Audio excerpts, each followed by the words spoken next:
Au nom du Père, du Fils et du Saint-Esprit. Amen. La paix de Jésus soit dans votre maison, sa paix et sa joie. Alléluia. Nous lisons le Saint-Évangile selon saint Matthieu, chapitre 9, versets 32 à 38. Avec une petite modification, nous allons en fait poursuivre la lecture suite à cette petite fille que Jésus a ressuscitée. On l'a vu hier. C'est plus long, c'est à partir du verset 26 jusqu'au verset 38, parce que sinon on va pas comprendre grand chose. Donc le contexte d'hier, Jésus ressuscite cet enfant. Verset 27, vous vous rappelez, verset 25, il prit la fillette par la main et elle se leva. Cette affaire fit du bruit dans toute la région. Comme Jésus quittait cet endroit, deux aveugles le suivirent, qui criaient par derrière « Fils de David, aie pitié de nous !» Au moment où Jésus entra dans la maison, les aveugles s'approchèrent et Jésus leur dit « Croyez-vous vraiment que je peux le faire ?» Ils répondirent « Oui, Seigneur !»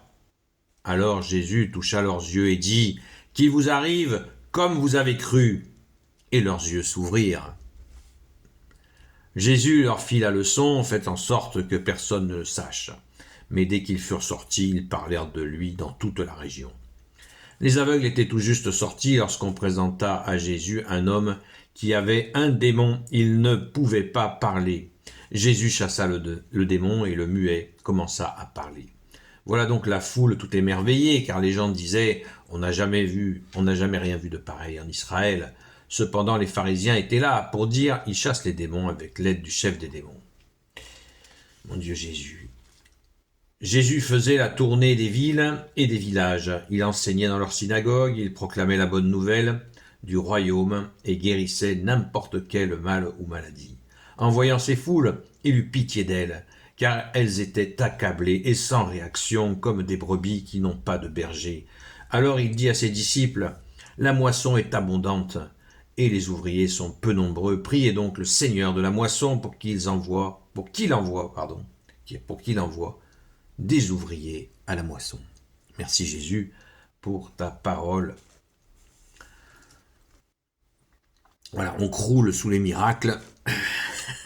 Merci Jésus, c'est impressionnant. Oui, il fallait lire ce qui s'est passé avec ces aveugles.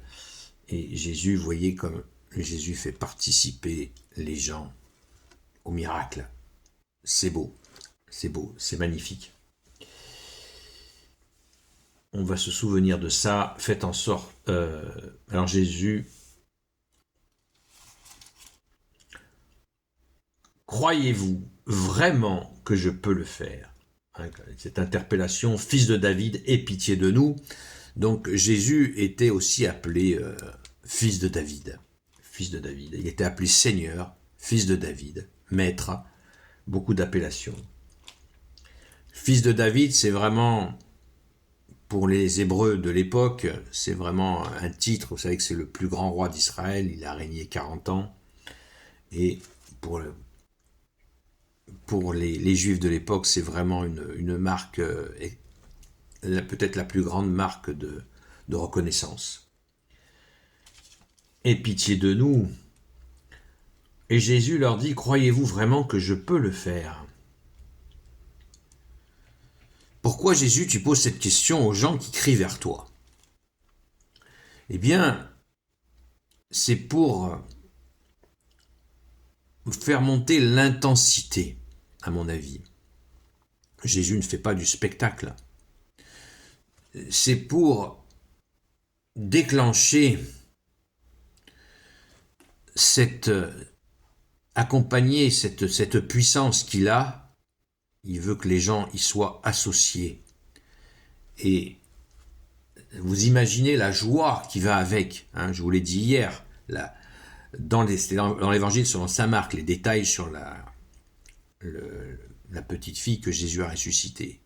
Les parents, quand ils ont vu leur fille ressuscitée, étaient hors d'eux, ça nous est dit. Voilà. Ça déclenche une joie absolument immense. C'est pas de l'hystérie, c'est juste de l'explosion de joie, et c'est ce qui va arriver à ces aveugles. et leurs yeux. Et Jésus leur dit qu'il vous arrive comme vous avez cru. Vous voyez, cette participation. Donc cela nous enseigne quelque chose. On va s'arrêter un instant là-dessus parce que si je vous parle de ça, c'est pas pour faire des effets. C'est bien pour comprendre que croire, c'est on suit Jésus et on s'engage dans la transformation que Jésus va nous donner.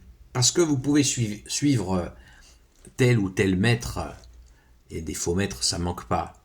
Jésus est le maître, il est Dieu.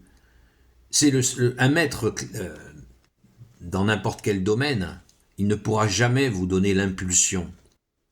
Il vous donnera les explications des ceci, des cela, mais il ne vous donnera pas la force de passer un cap. Et Jésus, quand il leur demande « Croyez-vous vraiment que je peux le faire ?» Il leur tend la main pour croire. C'est ça, c'est ce que Jésus fait. C'est pour ça que Jésus est notre seul maître.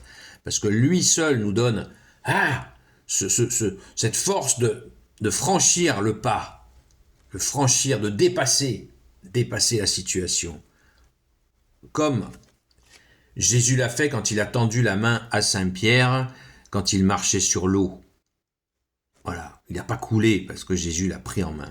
Jésus nous prend en main, mais ça ne se fait pas sans nous. Est-ce que tu crois? Oui, je crois. Et hop, je franchis l'étape. Je sors de ma misère par la grâce de Jésus. J'ai cette impulsion. C'est pour ça que j'insiste là-dessus. Et il nous est dit, verset 30, « Et leurs yeux s'ouvrirent. » Ça y est, dans l'élan. Alors Jésus, c'est la puissance de Dieu qui est là, mais pas sans nous. C'est pas je demande et j'attends. Non, j'agis, je me lance. Waouh. C'est ça. Je crois que ça va le faire, comme diraient les jeunes. Ça va le faire. Mais c'est Jésus, ça va le faire. Mais pas sans lui. Puisque Jésus nous a dit, vous ne pouvez rien faire sans moi. C'est lui seul. C'est pour ça que nous t'adorons, Jésus, parce que nous savons que tu es Dieu, que tu es la lumière, et que tu nous permets de passer ces étapes où nous sommes coincés par les ténèbres. Et Jésus, tu nous libères. Alléluia. Alors, les aveugles, ils ne peuvent pas s'empêcher de...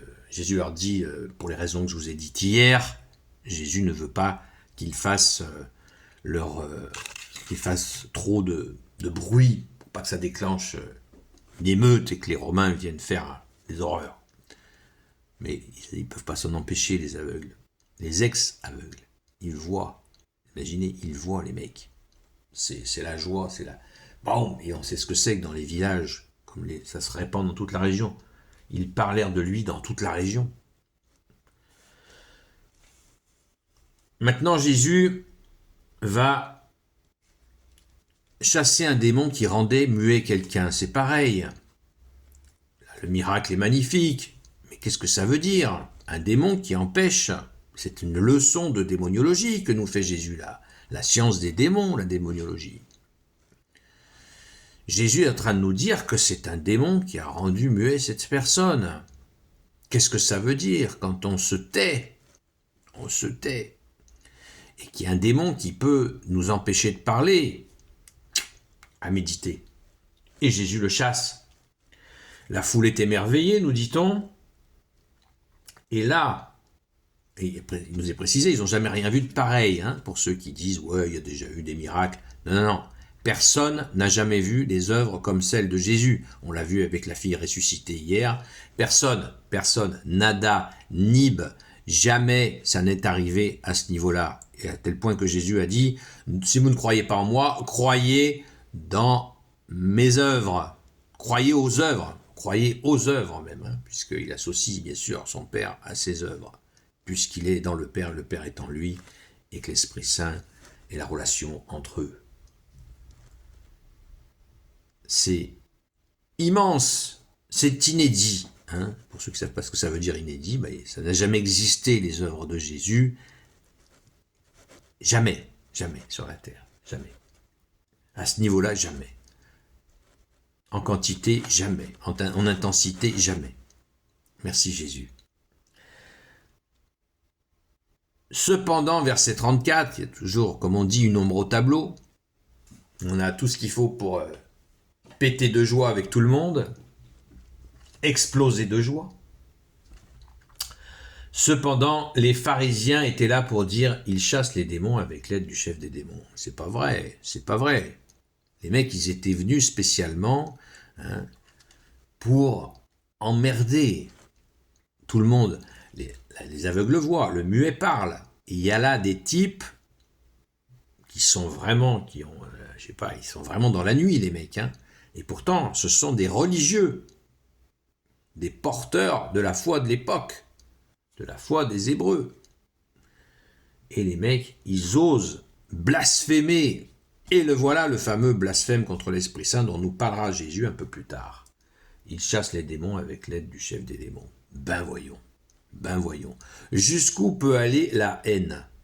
Même pas le cœur de dire waouh. Les aveugles là, ils voient. Le mec, le muet, il s'est mis à parler. Et on sait qu'il a ressuscité une petite fille la veille. Qu'est-ce que c'est que ça?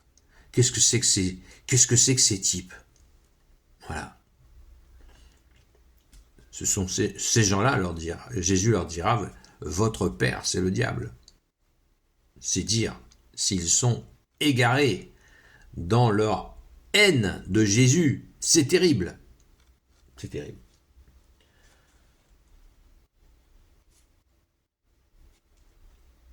Et donc Jésus va continuer partout. On nous dit qu'il annonce donc toujours en premier la bonne nouvelle du royaume. Il guérissait n'importe quel mal ou maladie. C'est clair. Voilà, c'est ça les œuvres de Jésus. Rien ne lui résiste. Il n'y a rien, même la mort. Il ressuscite. Il ressuscite les gens. Et pourtant, Jésus nous dit au verset 36, en voyant ces foules, il eut pitié d'elles, car elles étaient accablées, sans réaction, comme des brebis qui n'ont pas de berger. Mais qu'est-ce qui se passe? Elles n'ont pas de berger. C'est normal qu'elles n'aient pas de berger, puisque on le voit avec les pharisiens, qui étaient des gens qui faisaient partie de l'encadrement religieux, et qui avaient perdu l'amour de Dieu. C'est ce que Jésus va restaurer aux noces de Cana. Le miracle, la transformation de l'eau en vin, c'est la joie de Dieu. Le vin, c'est l'allégresse. Le symbole du vin, c'est l'évangile. C'est l'amour de Dieu retrouvé. On aime Dieu de nouveau, parce que là, ça y est, il est revenu, tout nous réexpliquer, tout accomplir, et nous donner son amour jusqu'à l'amour extrême qui a été de donner sa vie pour nous, merci Jésus, et de ressusciter. Merci Sainte Marie-Madeleine d'avoir été présente à la résurrection de Jésus, la première. Alors, ils étaient comme des brebis sans berger. Pourquoi, après tout ça, toute cette joie, Jésus constate ça? Ça devrait nous faire, mais bon sang, ça devrait nous faire tilter. Il y a quelque chose qui ne va pas dans cette société. Qui refuse, qui a oublié, qui s'est noyé sous les commandements rajoutés, 613 commandements, vous imaginez, la loi de Moïse, 10 commandements, ils ont rajouté, les pharisiens, les maîtres de la loi, ils ont rajouté, voilà, 613 moins 10, 603. C'est inimaginable. Et du coup, plus d'amour, puisque tout est réglementé. Tout est réglementé, c'est terrible. Il n'y a pas d'amour. C'est comme, dites dans un couple, si vous êtes en couple, dites à votre femme ou madame, dites à votre homme, fais pas ci, fais pas ça, fais pas ci, fais pas ça, fais pas ci, fais pas ça. Vous allez voir l'amour comme il va briller, l'amour. Ça va être, tout va être plombé, mais alors rapidement. Si c'est tout des lois, ah non, fais pas ça, et puis ça tu le ranges à tel endroit, ça doit être là, etc., etc. Et puis, ne me parle pas comme ça, ne me parle pas de ce sujet, ne fais pas cela. Voilà, c'est pareil. C'est exactement la même chose. Pardon Jésus.